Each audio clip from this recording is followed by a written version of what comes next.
The Adventures of Alice in Wonderland, Chapter 1, Down the Rabbit Hole.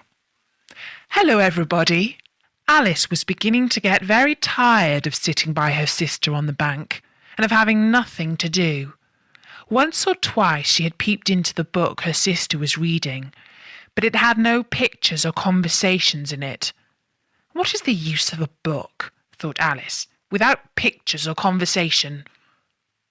So she was considering in her own mind, as well as she could, for the hot day made her feel very sleepy and stupid, whether the pleasure of making a daisy chain would be worth the trouble of getting up and picking the daisies, when suddenly a white rabbit with pink eyes ran close by her. There was nothing so very remarkable in that. Nor did Alice think it so very much out of the way to hear the rabbit say to itself, "Oh dear, I shall be late." When she thought it over afterwards, it occurred to her that she ought to have wondered at this. But at the time, it all seemed quite natural. But when the rabbit actually took a watch out of its waistcoat pocket and looked at it and then hurried on, Alice started to her feet. For it flashed across her mind that she had never before seen a rabbit with a waistcoat pocket or a watch to take out of it, and burning with curiosity, she ran across the field after it, and fortunately was just in time to see it pop down a large rabbit hole under the hedge. In another moment, down went Alice after it, never once considering how in the world she was going to get out again. The rabbit hole went straight on like a tunnel for some way, and then dipped down suddenly, so suddenly that Alice had not a moment to think about stopping herself, before she found herself falling down a very deep well. Either the well was very deep, or she fell very slowly, for she had plenty of time as she went down to look about her and to wonder what was going to happen next. First, she tried to look down and make out what she was coming to, but it was too dark to see anything. Then she looked at the sides of the well and noticed that they were filled with cupboards and bookshelves. Here and there she saw maps and pictures hung upon pegs. She took down a jar from one of the shelves as she passed it. It was labelled Orange Marmalade.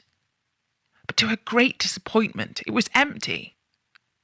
She did not like to drop the jar for fear of killing somebody, so managed to put it into one of the cupboards as she fell past it.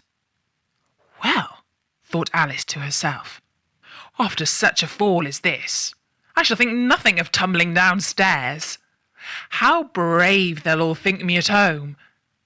Why, I wouldn't say anything about it, even if I fell off the top of the house, which was very likely true. Down, down, down. There was nothing else to do. So Alice soon began talking again. "Dinah'll miss me very much tonight, I should think." Dinah was the cat. "I hope they'll remember her saucer of milk at tea time.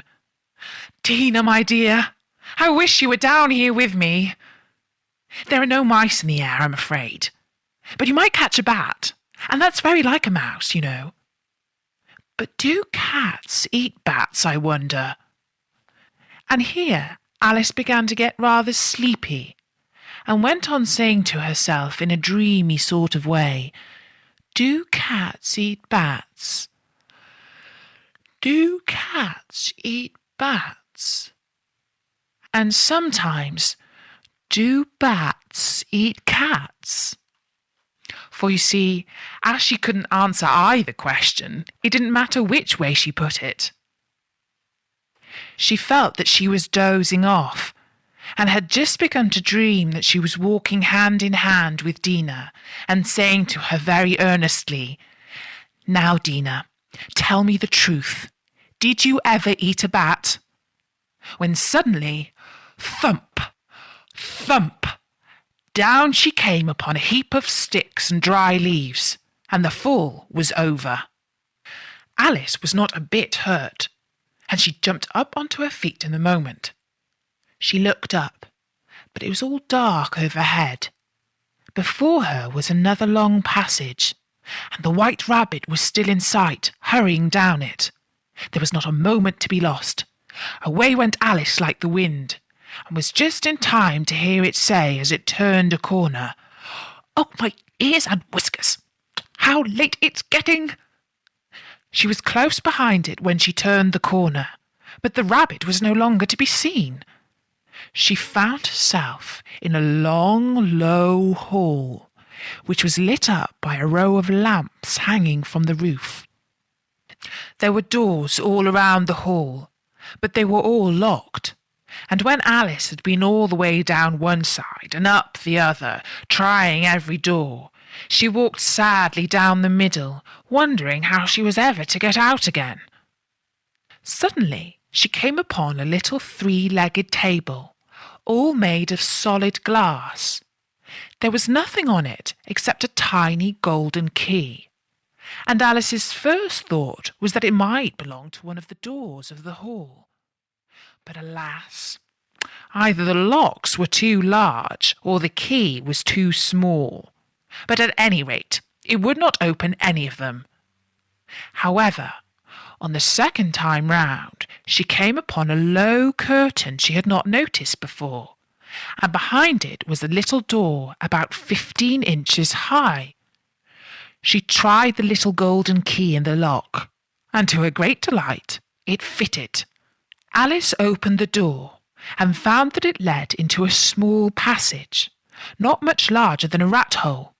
She knelt down and looked along the passage into the loveliest garden you ever saw. How she longed to get out of that dark hall and wander about amongst those beds of bright flowers and those cool fountains. But she could not even get her head through the doorway. And even if my head would go through, thought poor Alice, it would be of very little use without my shoulders. Oh, how I wish I could shut up like a telescope. I think I could, if I only knew how to begin. For you see, so many out-of-the-way things had happened lately that Alice had begun to think that very few things indeed were really impossible. There seemed to be no use in waiting by the little door, so she went back to the table, half hoping she might find another key on it, or at any rate a book of rules for shutting people up like telescopes. This time she found a little bottle on it, which certainly was not here before, said Alice. And round the neck of the bottle was a paper label with the words "Drink Me" beautifully printed on it in large letters. It was all very well to say "Drink me," but the wise little Alice was not going to do that in a hurry. "No, I'll look first," she said, "and see whether it's marked poison or not." For she had read several nice little histories about children who had got burnt and eaten up by wild beasts and other unpleasant things, all because they would not remember the simple rules that their friends had taught them, such as that a red-hot poker will burn you if you hold it too long, and that if you cut your finger very deeply with a knife, it usually bleeds. And she had never forgotten that if you drink much from a bottle marked poison, it is almost certain to disagree with you sooner or later. However, this bottle was not marked poison, so Alice ventured to taste it, and finding it very nice, it had in fact a sort of a mixed flavour of cherry tart, custard, pineapple, roast turkey, toffee, and hot buttered toast.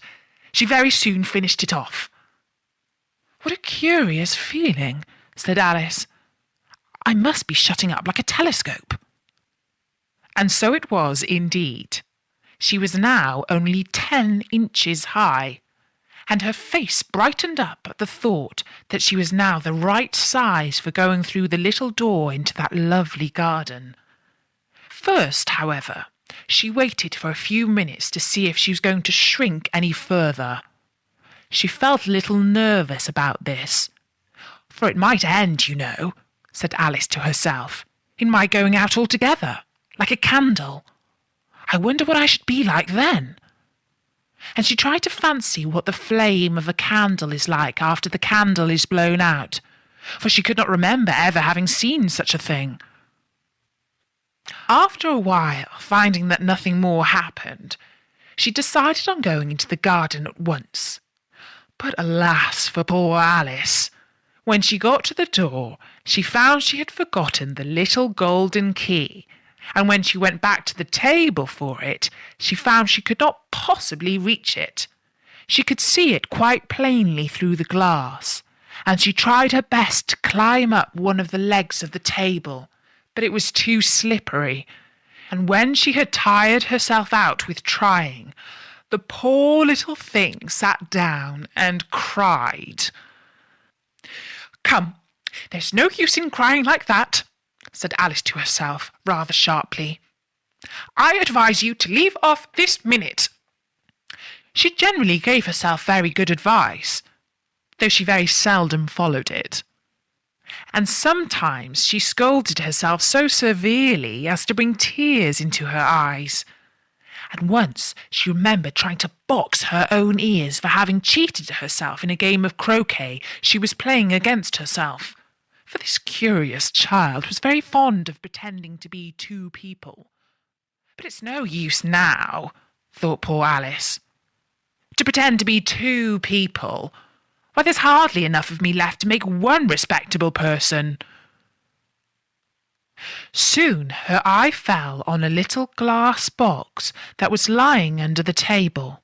She opened it, and found in it a very small cake, on which the words "Eat me" were beautifully marked in currants. "Well, I'll eat it," said Alice, "and if it makes me grow larger, I can reach the key, and if it makes me grow smaller, I can creep under the door. So either way I'll get into the garden, and I don't care which happens." She ate a little bit, and said anxiously to herself, "Which way? Which way?" holding her hand on the top of her head to feel which way it was growing. And she was quite surprised to find that she remained the same size.